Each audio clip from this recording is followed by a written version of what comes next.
So Charlie Kirk argues that kids should not get free lunch at school. He argues that it's the duty of the parents. Let's watch this clip and then talk a little bit about it. Be free school lunch for all children? No, Why? of course not. Children stare because the minimum wage is so low. No, you are a dumb dude. Don't give me this stuff. First of all, this is really I want children to eat. Of course I do. Show me a single child in America going hungry. Doesn't exist. Number two, we have churches, we have food shelters. We say, hey, parents feed your kids, churches feed your kids, communities feed your kids, not big daddy government coming in and doing what the family. So Charlie's saying that it needs to just be parents that feed their kids, that communities and churches can step in.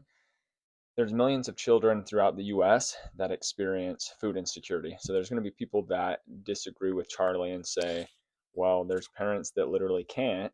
And also, if you're going to have churches do it, begs the question of where are the churches getting the money? So you're relying on maybe middle class, poor people that are attending church to donate to the church. And so there's a higher burden that's going to be on some people that are just barely getting by, barely paying their bills right now.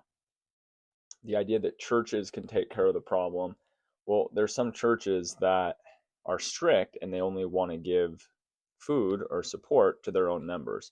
Just an example, so being in Utah, like the LDS church, I know of someone that went to a bishop, local leader, to get help with some of their bills, and the leader told them, you have to be paying tithing.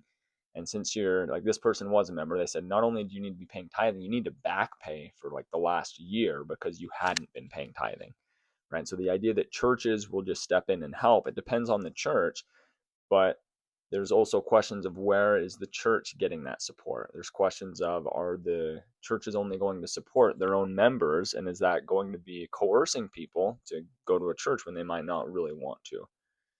So there's broader questions of what happens even if like local communities can't feed all of the kids in their community. What happens when families are falling through the cracks? Do we let kids go hungry over that? In the past, there were some kids that would work like in the lunchroom, and there might be a lot of conservatives and people like Charlie Kirk that think that's a good thing, but there's also questions of, are you then singling those kids out and giving them a different experience and kind of shining a spotlight on them as they go out and are working in the lunchroom, and are they missing class time for that, right? Are you treating them different than the other kids?